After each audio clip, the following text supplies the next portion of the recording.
तो वही किसी ने पूछा है कि ये सरेंडर क्या होता है? समर्पण। भाई समर्पण ये है कि thy will O God not mine be done. हे ईश्वर, ईश्वर को अल्लाह कहो, आप जो भी कहते हो, तेरी मर्जी हो मेरी जिंदगी में, मेरी मर्जी नहीं। दाई विल, तेरी मर्जी पूरी हो, तेरी मर्जी से मेरी जिंदगी चले, नॉट माइन। मेरी जो मर्जी है, मेरी जो इच्छाएं हैं, वो ना हो पूरी, जो आपकी इच्छा है वो हो। अब इसमें तो बड़ा डर लगता है, भाई मेरी जो जो इच्छा है वही पूरी नहीं होगी तो फायदा क्या है? तो ये आसान नहीं है भाई समर्पण। अगर जिंदगी भर आपका विश्वास ये रहा अभी तक कि मैं अपनी जिंदगी चला रहा हूँ, I am the doer, I am the maker of my life. कोई कोई कहते हैं मैं सेल्फ मेड मैन हूँ, मैंने अपनी जिंदगी खुद बनाई। बनाई होगी लेकिन पूरा ब्रह्मांड आपके साथ था तब तो कर पाए। हाँ बोलो नहीं कोई नहीं था मेरे साथ। भाई 3 मिनट आपकी सांस बंद कर दें तब याद आएगा ना, सांस ले रहे हो बाहर से, ऑक्सीजन कहाँ से आ रहा है? अब चलो जागे हुए में आप बोलोगे कि भाई ऑक्सीजन तो है ही, मैं सांस ले रहा हूँ सोए हुए में। भाई जब आप सो जाते हो तब आप जिंदा कैसे रह जाते हो सुबह तक? आपकी सांस बंद क्यों नहीं होती? आप तो होश में भी नहीं हो, आप तो सो गए।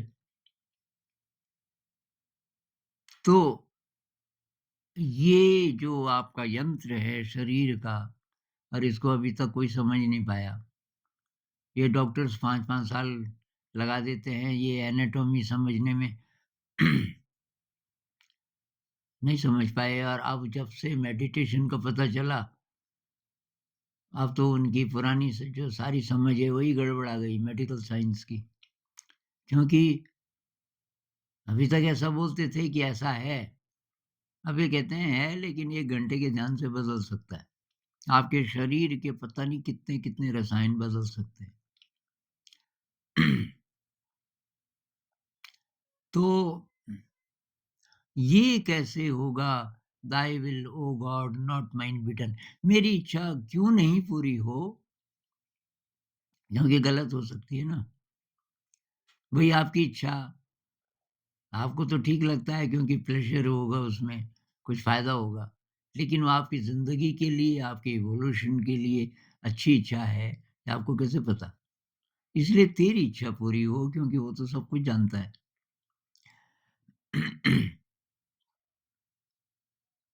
अब समर्पण का मतलब है जैसी भी परिस्थिति है ज़िंदगी की, मुझे मंज़ूर है, कोई शिकायत नहीं।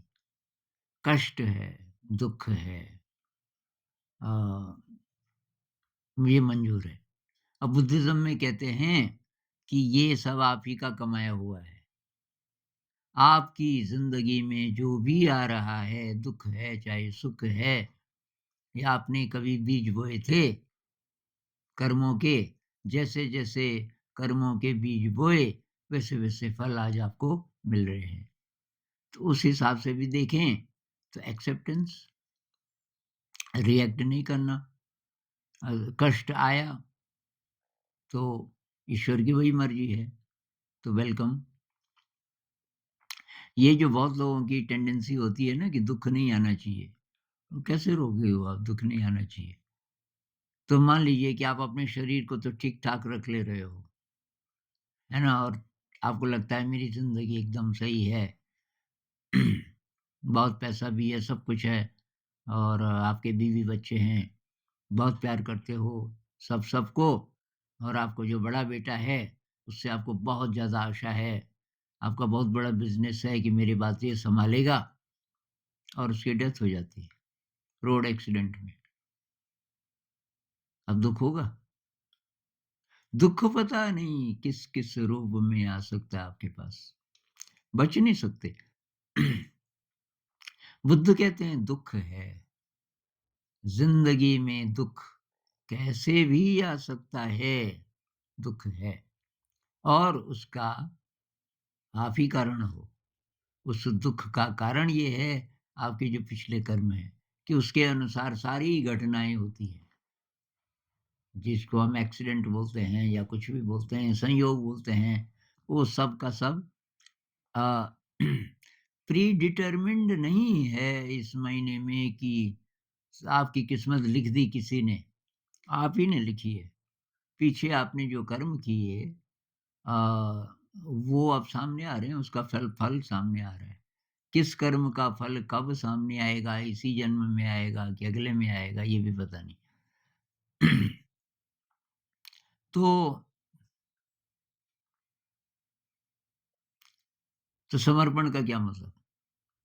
समर्पण का मतलब है कि टोटल एक्सेप्टेंस बहुत मुश्किल है। कैसे आएगा टोटल एक्सेप्टेंस?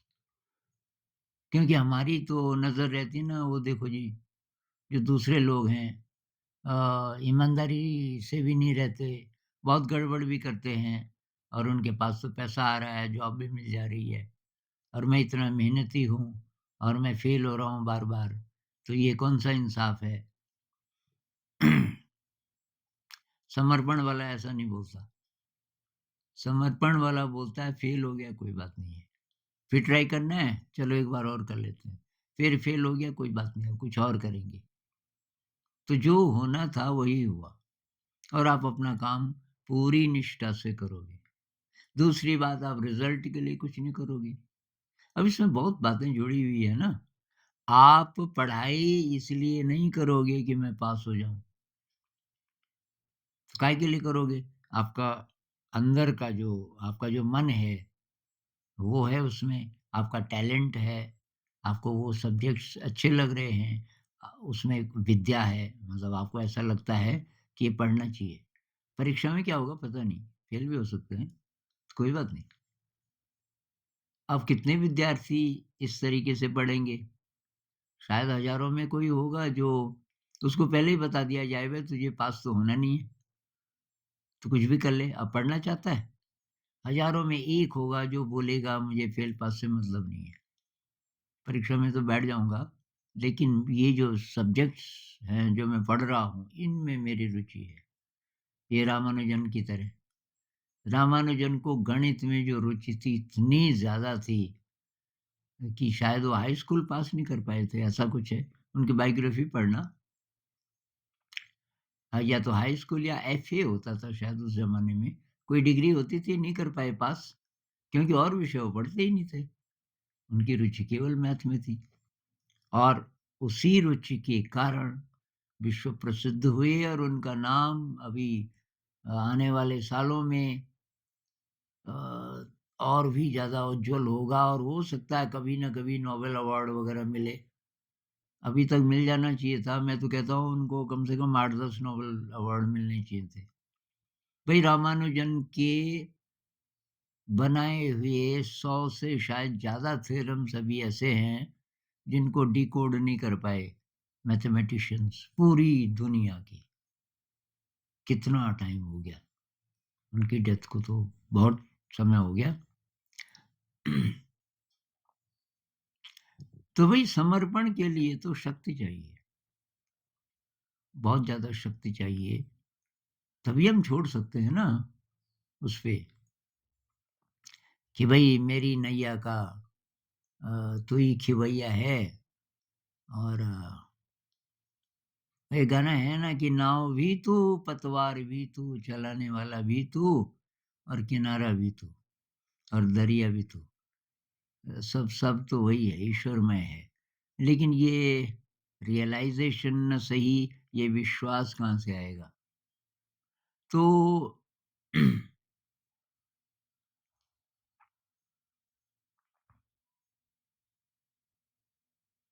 बहुत मुश्किल है इसका जवाब देना। ये कहाँ से आएगा? तो भविष्य को क्या आप एक साइड रख सकते हो? Future doesn't matter. फ्यूचर को एक तरफ रख दो। अब मैं क्या करना चाहता हूँ, क्या सीखना चाहता हूँ अभी वर्तमान में, मैं वो करूँ। अब आप बोलोगे कि भई फ्यूचर तो होता है। मान लीजिए आप इंजीनियर हैं, आप कोई पुल बनाना चाहते हैं, किसी ने आपको ब्रिज बनाने का काम दिया कि भई वहाँ सर्वे करो ज़मीन का और कैसे बनेगा, कहाँ से कहाँ वगैरह-वगैरह। आपने स्टडी किया, अब आप ब्रिज का ये मैप बना रहे हो और ये कब तक बनेगा वगैरह-वगैरह। इसका एस्टीमेट बना रहे हो कि पहले ये करेंगे, फिर ये करेंगे, फिर ये करेंगे और अगले 2 सालों में ये ब्रिज तैयार होगा। तो अब आप बोलोगे कि आप बोल रहे हो फ्यूचर की मत सोचो, ये तो 2 साल तक की। भई ये तो वर्तमान में सोच रहा है ना, बात तो पुल की हो रही है कि इसमें ये ऐसे, ऐसे, ऐसे, ऐसे बनेगा।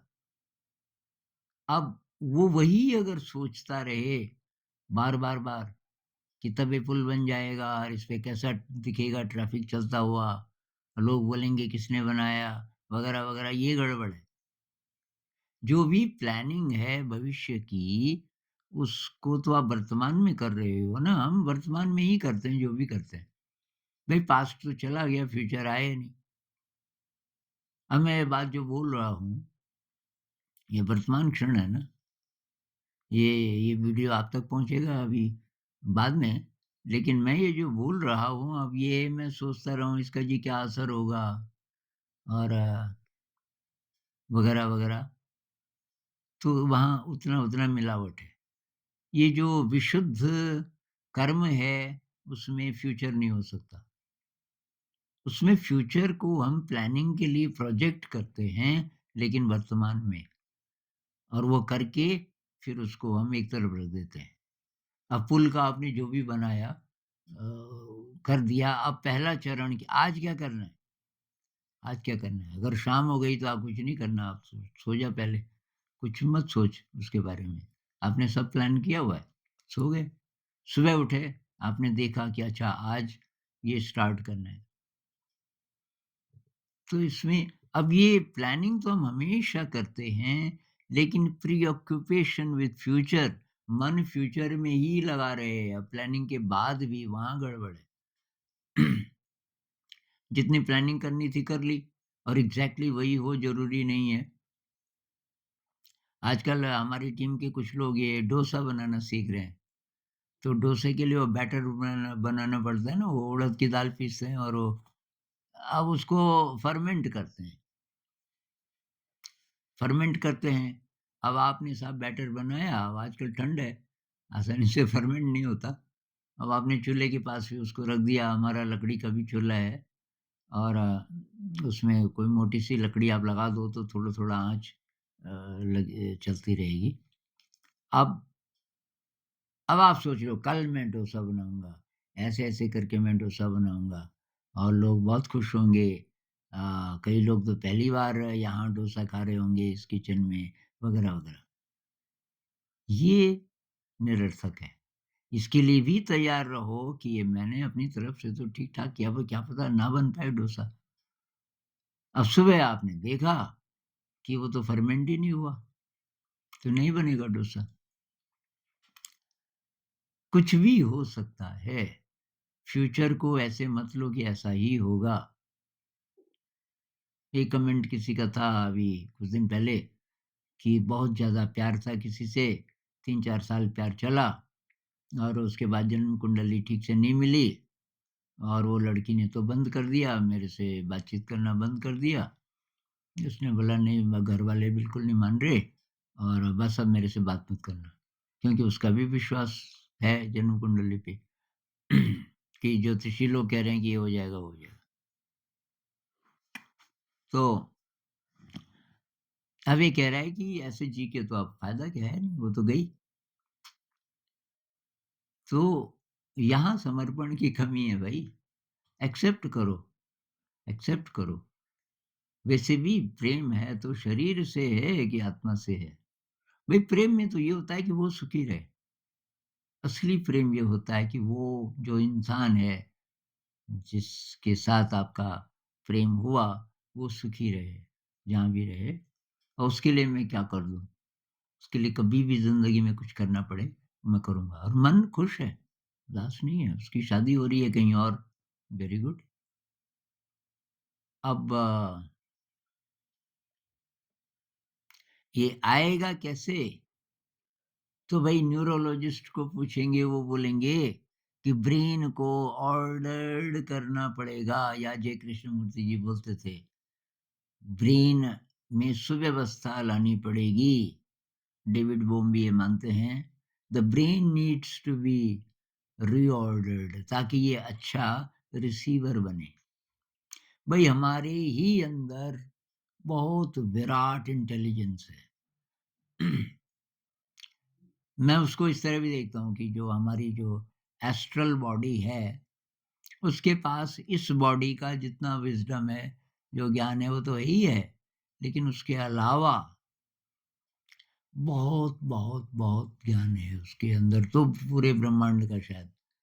तो ये जो एस्ट्रल बॉडी है वो तो हमेशा हमारे साथ रहती है। एस्ट्रल बॉडी तभी एस्ट्रल बॉडी बाहर निकल गई इससे तो हम मर जाएँगे। एनडी वालों का यही तो होता है ना, नियर डेथ एक्सपीरियंस वाले कहते हैं। अनीता मूरजानी कहती है मैं छत से देख रही थी अपनी डेड बॉडी को नीचे। तो देखने वाला कौन था? उसको मैं बोल रहा हूँ एस्ट्रल बॉडी, उसके और भी नाम होंगे। तो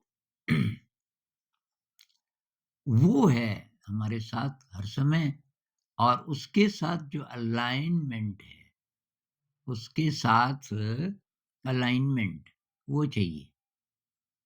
उसके लिए हमें अच्छा रिसीवर बनाना पड़ेगा इस ब्रेन को। हमारा जो ब्रेन है अब उसी के थ्रू चलेगा ना सब। और कुछ लोग कहते हैं कि ये जो हमारी हमारा जो अनकॉन्शियस माइंड जिसको बोलते हैं, वो पूरे शरीर में फैला है। वो सारा भी मिला के लेकिन वो कितना रिसीव कर पा रहा है इस एस्ट्रल बॉडी के विज़डम को, उस पे डिपेंड करेगा। तो ब्रेन अच्छा पात्र बने, रिसीवर बने। वो कब होगा? जब हम अहंकार को एक तरफ रख दें। बार, बार, बार अहंकार अब एकदम तो खत्म नहीं होगा ना। बार-बार हम आई को एक तरफ रखते हैं, मैं नहीं बस तू। सूफी लोग कहते हैं ना, मैं नहीं बस तू, मेरी ज़िंदगी में मैं खत्म, बस अब तू ही चला इसको। तो अहंकार का मतलब समझ लो आपकी कॉन्शियस ब्रेन को बार-बार चुप करना आपको आ गया। कॉन्शियस ब्रेन में ही है ना आपका ईगो। सारी हमारी मेमोरी, हमारी डेफ़िनिशन ईगो का मतलब क्या? मेरी अपनी जो डेफ़िनिशन है और उस डेफ़िनिशन से ड्रिवन मैं जब काम करता हूँ, अहंकार वही तो हुआ। भई आपको अहंकार है कि आप बहुत बड़े साइंटिस्ट हैं। अगर आप भूल जाओ कि आप साइंटिस्ट हैं, पास्ट खत्म हो जाए, याद ना रहे, तब उन क्षणों में कोई ईगो नहीं, ईगो गायब हो जाता है। प्रेम के क्षणों में ईगो गायब हो जाता है। किसी से प्रेम हो जाए बस कोई हिसाब-किताब नहीं, पीछे की किसी याद की ज़रूरत नहीं। तो भई ये तो तब होगा सरेंडर जब आप पूरी ज़िंदगी उसको सौंप दोगे। दाई विल ओ गॉड पूरी ज़िंदगी। अब मुझे क्या करना है? इसलिए मैं कहता हूँ फॉलो योर पैशन। वो जो पैशन है, वो आ रहा है एस्ट्रल बॉडी के गाइडेंस से। जब आपको बहुत कुछ करने में मज़ा आता है, उसमें बहुत क्रिएटिविटी है या कोई ऐसा काम है जिसमें कंपैशन है, काइंडनेस है तो ये ये सारी जो चीज़ें दिव्यता हमारी, हमारे जो दिव्य गुण हैं, ये सारे के सारे हमारे हायर सेल्फ कह लो, एस्ट्रल बॉडी कह लो और वहाँ तक जाने के लिए ब्रेन को सुव्यवस्थित करने की आवश्यकता है। उसके लिए मेडिटेशन करो और इस शरीर को भई क्या दे रहे हो वो ध्यान रखो। ब्रह्मचर्य का पालन करो और अच्छा खाना खाओ जिसको नेचुरल फूड बोल सकते हैं। ये दाल भात सब्जी रोटी फल इडली डोसा वगैरह नेचुरल। ये बेकरी की चीजें मत खाओ, उन सब का असर पड़ता है आपके ब्रेन पे भी। अच्छा, एक्सरसाइज जरूर करो, विगरस एक्सरसाइज। ध्यान का अभ्यास करो रोज, असली बात। ध्यान का अभ्यास करो और ध्यान का अच्छा अभ्यास तब हो पाएगा जब आप शील का पालन करोगे। हिंसा नहीं करना, चोरी नहीं करना, झूठ नहीं बोलना, नशा नहीं करना इत्यादि। और पारमिताओं का अभ्यास करो। पारमिताएं मतलब देने का भाव, सेवा का भाव, विनम्रता की प्रैक्टिस करो, कृतज्ञता की प्रैक्टिस करो, ग्रैटिट्यूड। तो ये पूरा लाइफस्टाइल है। पूरी जिंदगी में जब आप अपनी जिद छोड़ दो, आप बोलोगे ईश्वर तेरी इच्छा पूरी हो। अब आप बोलोगे कि मैं तो नहीं मानता ईश्वर को, तो आप हायर सेल्फ को मानते हो, एस्ट्रल बॉडी को मानते हो? वो भी नहीं मानते तो थोड़ा एनडी वालों के अनुभव पढ़ लो। एनडी वाले जब बोलते हैं कि शरीर से कुछ निकला, दूसरा शरीर, वो कौन था? क्यों वैसे ही बोल रहे हैं कि फालतू में कोई-कोई लोग ऐसे भी बोलते हैं। अरे भई 40 साल से वैज्ञानिक लोग रिसर्च कर रहे हैं एनडी पे। वो इस कन्क्लूज़न पे पहुँचे कि ये कोई डिल्यूज़न नहीं है, कोई इल्यूज़न नहीं है, कोई ब्रेन में जो केमिकल्स हैं उसके कारण नहीं है कि भाई बीमार आदमी है ना, उसको इंजेक्शन दिए, ये दिया, वो दिया तो ब्रेन में ये बाहर से जो केमिकल डाले उससे कुछ हो गया होगा। उन्होंने हर चीज़ स्टडी की, ऐसा कुछ नहीं है, ये सच है। ये जो लोग बोल रहे हैं कोई दूसरा शरीर है हमारा जिसमें से निकलता है, तो थोड़ा स्टडी कर लो। एनडीए में इसलिए बोल रहा हूँ कि अब धर्म ग्रंथों पे विश्वास हो या ना हो, आप बोलोगे क्या प्रमाण है जी, ये हजारों साल पहले कुछ लिखा गया, अब हमारी श्रद्धा है वो तो ठीक है पर सच ही है कौन जाने। तो वही अभी ये एनडीए वाले नियर डेथ एक्सपीरियंस इस समय सबसे ज्यादा मतलब बहुचर्चित एक वैज्ञानिक विषय है इस समय। और बहुत स्टडीज उस पे हो रही है। तो जिंदगी को आप सिंपल बना सकते हो यार। अब आप बोलोगे नहीं नहीं मुझे तो कॉम्पिटिटिव एग्जाम में ही निकलना है और मुझे तो ये वही जॉब चाहिए, तो तभी तो लोग आत्महत्या करते हैं। आप अड़ ही गए उस जिद पे और नहीं निकले, फेल हो गए। एक बार ट्राई किया, दो बार किया, तीसरी बार भी नहीं निकले, कई लोग आत्महत्या कर देते हैं आपकी जिद के कारण। भाई पता नहीं तुम्हारी दिशा कौन सी है, जहां तुम्हें शाइन करना है, अपना पैशन ढूंढो। हो सकता है आप बहुत बढ़िया कारपेंटर बन सकते हैं, हो सकता है आप बहुत बढ़िया गार्डनर बन सकते हैं, हो सकता है आप राइटर बन सकते हैं, कौन जाने।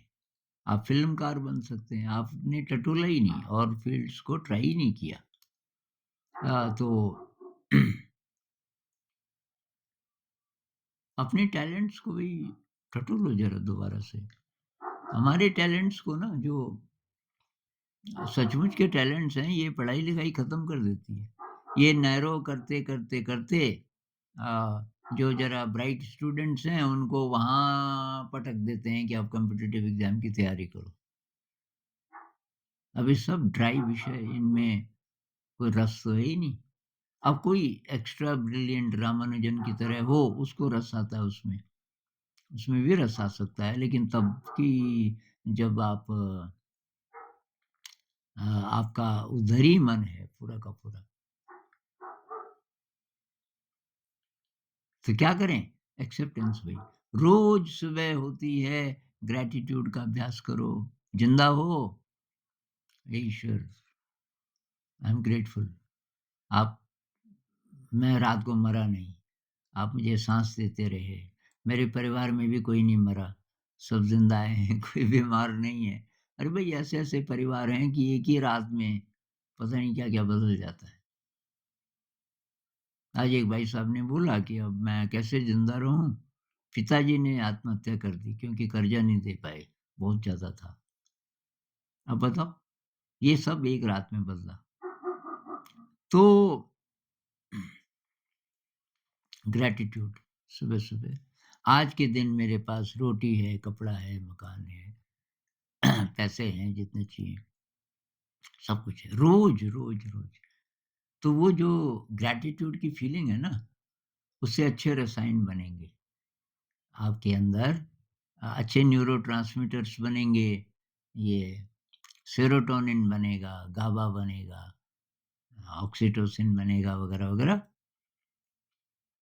और देने का भाव, कुछ ना कुछ ऐसा काम करो आज के दिन मुझे किसी को किसी मायूस चेहरे पे खुशी देखनी है।